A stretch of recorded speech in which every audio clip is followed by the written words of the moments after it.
Class 12 की physics में अपन current electricity पढ़ रहे हैं, और करंट इलेक्ट्रिसिटी में अपने जो राजस्थान बोर्ड की जो बुक है उसमें करंट इलेक्ट्रिसिटी को 2 चैप्टर में डिवाइड कर रखा है, 5 और 6ठा चैप्टर। ठीक है, तो 5वां चैप्टर तो विद्युत धारा के नाम से है, और जो 6ठा चैप्टर है अपना वो विद्युत परिपथ के नाम से है। ठीक है, तो अपन ने 5वां चैप्टर तो कंप्लीट कर लिया है, और आज हम शुरू करेंगे 6ठा चैप्टर अपना विद्युत परिपथ। ठीक है, तो ये जो चैप्टर है अपना, इसमें फर्स्ट टॉपिक रहेगा किरचॉफ के नियम। देखो ये जो टॉपिक है ये इम्पोर्टेंट है एग्जाम की दृष्टि से भी। यहां से हम बात करें तो एग्जाम में 1 नंबर का और 2 नंबर के क्वेश्चन पूछे जाते हैं। ठीक है, 1 नंबर में डायरेक्टली क्या पूछ सकता है, किरचॉफ के नियम पूछ सकता है 1 नंबर में। ठीक है, 1 नंबर में कोई छोटा न्यूमेरिकल भी पूछ सकता है, और 2 नंबर में किरचॉफ के नियमों से रिलेटेड या ऐसा कोई न्यूमेरिकल जिसमें किरचॉफ के नियम अपने को अप्लाई करने पड़ेंगे, वो न्यूमेरिकल 2 नंबर में पूछा जा सकता है। ठीक है, तो हम बात करते हैं सबसे पहले किरचॉफ के नियम की। तो इस वीडियो में अपन किरचॉफ के नियमों के बारे में डिस्कस करेंगे। ठीक है,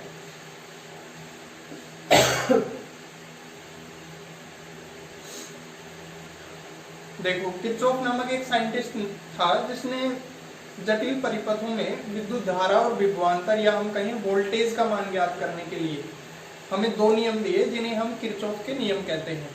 ठीक है, किरचॉफ का प्रथम नियम और किरचॉफ का द्वितीय नियम।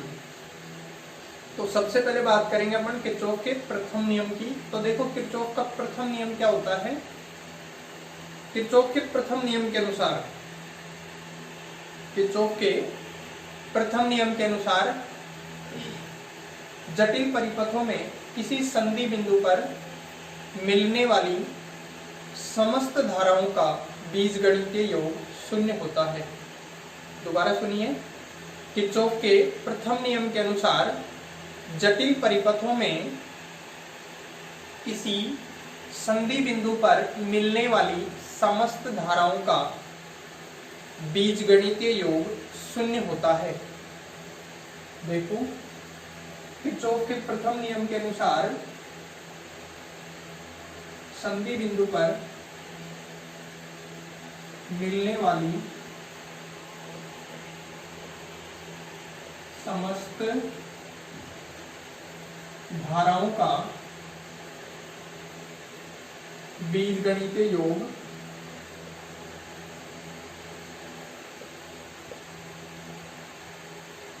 0 होता है।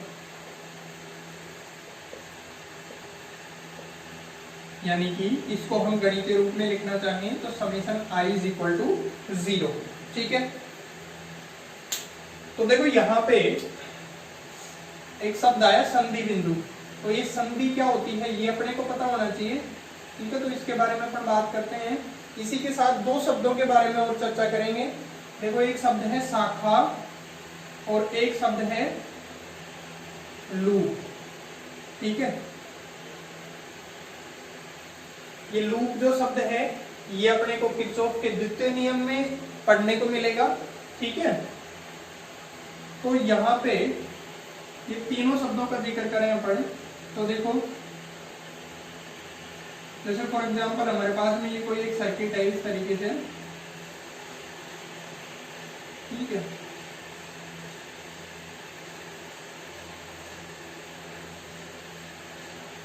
मान लो ये जैसे कोई ऐसे मैंने कोई सर्किट बना दिया जिसमें ये प्रतिरोध R1, R2, R3 इस तरीके से है ना, ये कोई बैटरी अपन ने जोड़ दी। ठीक है, तो इसमें विद्युत धारा इस तरीके से प्रवाहित होगी। अब सबसे पहले बात करें अपन शाखा की या ब्रांच की। शाखा क्या होती है, देखो ये हमारे पास में जो जटिल परिपथ अपन ने बनाया है या फिर नेटवर्क प्रतिरोधों का एक जाल बनाया है। ठीक है, इसमें वह भाग जिसमें विद्युत धारा का मान क्या रहता है, नियत रहता है, उसे हम क्या कहते हैं, शाखा कहते हैं। जटिल विद्युत परिपथों का वह भाग जिसमें विद्युत धारा का मान क्या रहता है, नियत रहता है, उसे हम क्या कहते हैं, शाखा कहते हैं या ब्रांच कहते हैं।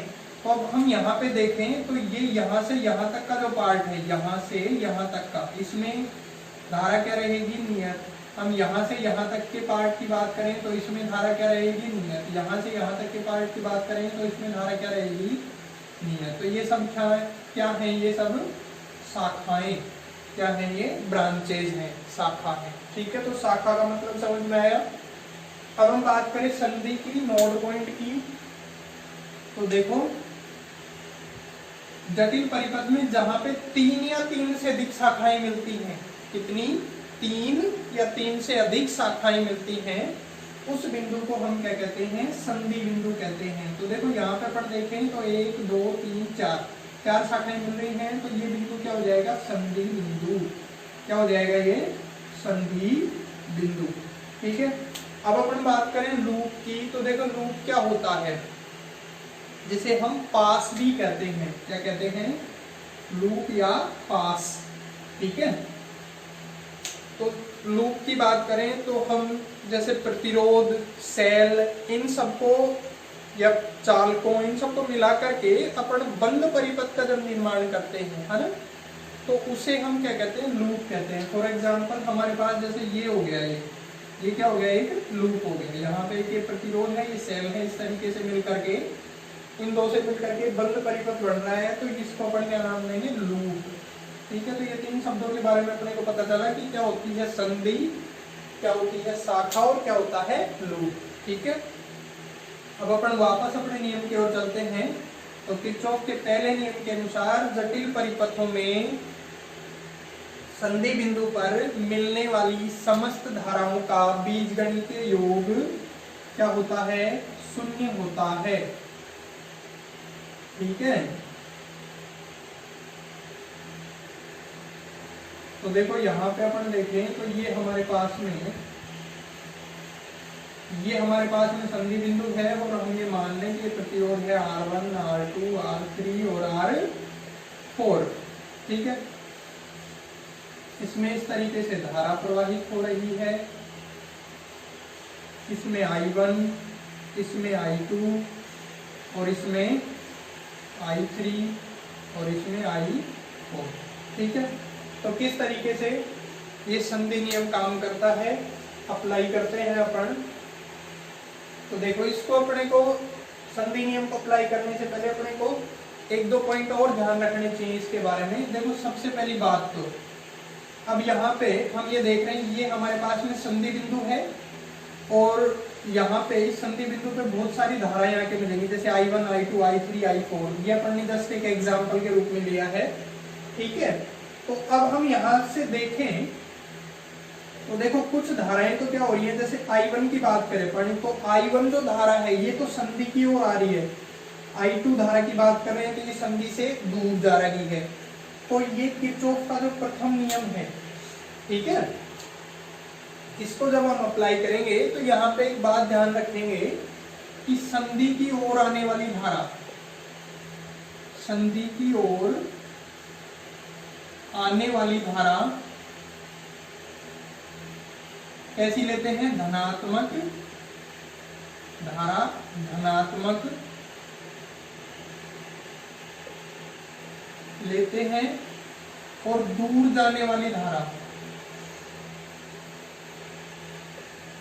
कैसी लेते हैं, ऋणात्मक लेते हैं। ठीक है, ये बात अपने को ध्यान रखनी है। संधि की ओर आने वाली धारा तो कैसी लेंगे हम, धनात्मक, और संधि से दूर जाने वाली धारा कैसी लेंगे, ऋणात्मक। और संधि पर मिलने वाली समस्त धाराओं का बीजगणितीय योग कितना होगा, प्रथम नियम के अनुसार 0। ठीक है, तो अब हम इसमें किरचॉफ के प्रथम नियम की बात करें तो समेशन I बराबर क्या होगा भाई, 0। अब देखो समेशन I किस तरीके से लिखेंगे अपन। अब I1 की बात करें, यहाँ पे P क्या है, संधि बिंदु। इस संधि बिंदु पर अपने को जैसे टोटल धारा की बात करेंगे अपन, तो I1 जो है वो संधि बिंदु की ओर आ रही है, तो इसका मतलब I1 को अपन कैसा लेंगे, पॉजिटिव, प्लस। ठीक है, I2 की बात करें तो ये संधि बिंदु से बाहर की ओर या दूर जा रही है, तो इसे हम कैसा लेंगे, नेगेटिव। इसी तरीके से I3 की बात करें तो ये I3 संधि बिंदु की ओर आ रही है, तो I3 को अपन कैसा लेंगे, पॉजिटिव। I4 की बात करें तो I4 जो है ये संधि बिंदु से दूर जा रही है, तो I4 को अपन कैसा लेंगे, दूर जा रही है तो I4 को अपन कैसा लेंगे, नेगेटिव। और इन सब का जो एक तरीके से समेशन है ना, जोड़ है, वो क्या मिलेगा अपने को, 0 मिलेगा। अब देखो माइनस वाली टर्म को अगर उधर लेके जाए अपन तो I1 प्लस I3 हमें मिलता है किसके बराबर, I2 प्लस I4 के बराबर।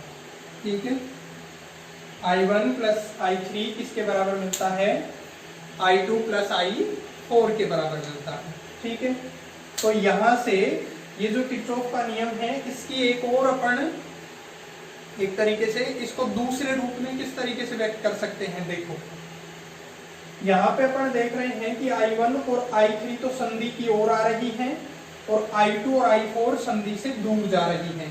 तो हम किरचॉफ के प्रथम नियम को इस प्रकार से भी व्यक्त कर सकते हैं कि किसी संधि बिंदु या हम कहें कि किसी भी जटिल परिपथ में संधि बिंदु की ओर आने वाली धाराओं का बीजगणितीय योग संधि से या हम कहें संधि बिंदु से दूर जाने वाली धाराओं के बीजगणितीय योग के बराबर होता है। देखो यहां से अपने को देखने को मिल रहा है कि I1 और I3 का योग किसके बराबर है, I2 और I4 के योग के बराबर है। ठीक है, तो दूसरा कथन इसका ये भी हो सकता है। अब देखो ये संधि नियम जो है इसमें हम किसका मान, सॉरी जो किरचॉफ का प्रथम नियम है इसमें हम किसका मान निकाल रहे हैं, धारा का मान निकाल रहे हैं। तो इसको हम धारा नियम भी कहते हैं। क्या कहते हैं इसको, धारा नियम भी कहते हैं। ठीक है, यहाँ पे किसकी अपन बात कर रहे हैं, संधि बिंदु की बात कर रहे हैं, तो इस नियम को अपन क्या कहते हैं, संधि नियम भी कहते हैं।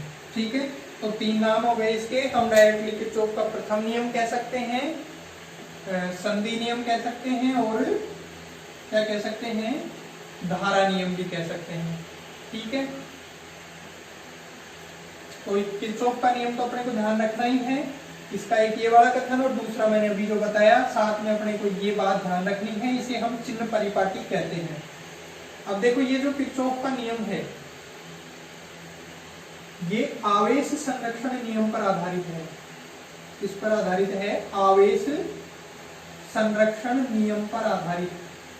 ठीक है, इसी के साथ एक पॉइंट अपने को ये ध्यान रखना है कि किरचॉफ का जो नियम है ये खुले और बंद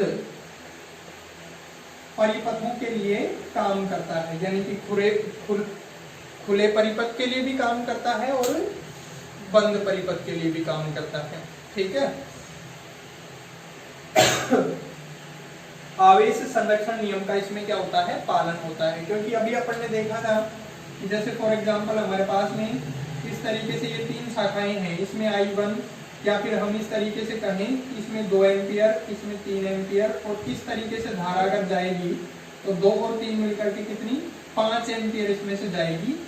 और ये क्या है, आवेश का संरक्षण है, इसी वजह से तो इसमें से कितनी धारा निकलेगी, 5 एम्पियर, 3 एम्पियर ये और 2 एम्पियर ये, जुड़ करके कितनी हो जाएगी, 5 एम्पियर। ठीक है, अपने को क्या ध्यान रखना है कि किरचॉफ का प्रथम नियम कौन से संरक्षण नियम पर आधारित है, आवेश संरक्षण नियम पर आधारित है। ठीक है, अब देखो इस किरचॉफ के पहले नियम के ऊपर कोई न्यूमेरिकल देखते हैं, दिए गए परिपथ में धारा I का मान ज्ञात करो। तो यहाँ पे अपने को एक ये परिपथ दे रखा है, इसमें अपने को धारा I का मान ज्ञात करना है। ठीक है, किरचॉफ का प्रथम नियम का उपयोग करते हुए हम इस न्यूमेरिकल को सोल्व करेंगे।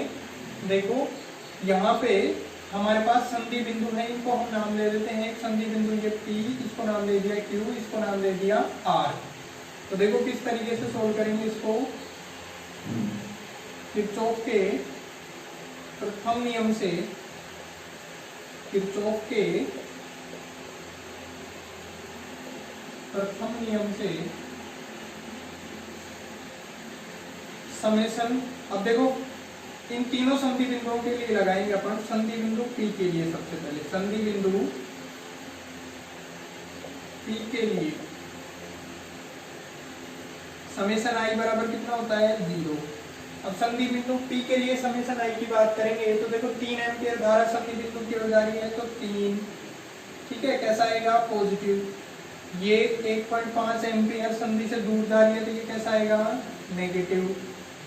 ठीक है, ये x संधि से दूर जा रहे हैं तो ये भी कैसा आएगा, नेगेटिव। यहां से अपन देखें तो देखो इसको सोल्व करेंगे जब अपन 1.5 माइनस एक्स और यहाँ से x की वैल्यू कितनी आई 1.5 एम्पियर। ठीक है, तो x अपने को कितना मिल गया 1.5 एम्पियर। इसी तरीके से अपन बात करेंगे, अब हम बात करेंगे किसकी, संधि बिंदु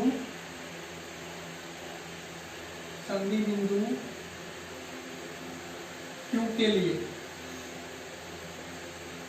देखो संधि बिंदु Q के लिए देखें अपन तो x इस संधि बिंदु की ओर आ रही है तो x पॉजिटिव, ये एक इससे दूर जा रहा है तो x एक नेगेटिव और y भी इससे दूर जा रहा है तो एक y नेगेटिव, बराबर किसके आएगा 0 के। x का मान कितना निकाला अभी 1.5 minus 1 minus y is equal to 0। ठीक है, तो 0.5 minus y is equal to 0। y का मान कितना आया 0.5 एम्पियर। y का मान कितना है 0.5 एम्पियर। ठीक है, इसी तरीके से अपन बात करेंगे किसकी, संधि बिंदु R के लिए। देखो संधि बिंदु R के लिए, तो संधि बिंदु R के लिए देखें अपन तो y कैसा लेंगे अपन पॉजिटिव, क्योंकि ये संधि की ओर जा रही है। ठीक है, यहाँ पे 0.25 माइनस करेंगे क्योंकि ये संधि से दूर जा रही है, i भी क्या करेंगे माइनस करेंगे, बराबर क्या आएगा 0। ठीक है, y का मान कितना निकाला अपन ने 0.5 minus 0.25 minus i is equal to 0। इसको सोल्व करेंगे तो 0.25 minus i is equal to 0, यहाँ से इसको सोल्व किया तो कितना आया 0.25 एम्पियर। ठीक है, तो हमें i का मान पूछा था, हमने किरचॉफ का प्रथम नियम या संधि नियम काम में लेते हुए इन तीनों संधि बिंदुओं पर ये प्रथम नियम लगाया और इससे हमें क्या प्राप्त हो गया, धारा I का मान मिल गया अपने को, और कितना मिला I is equal to 0.25 ampere. ठीक है, तो इस तरीके से हम किरचॉफ के प्रथम नियम को अप्लाई कर सकते हैं।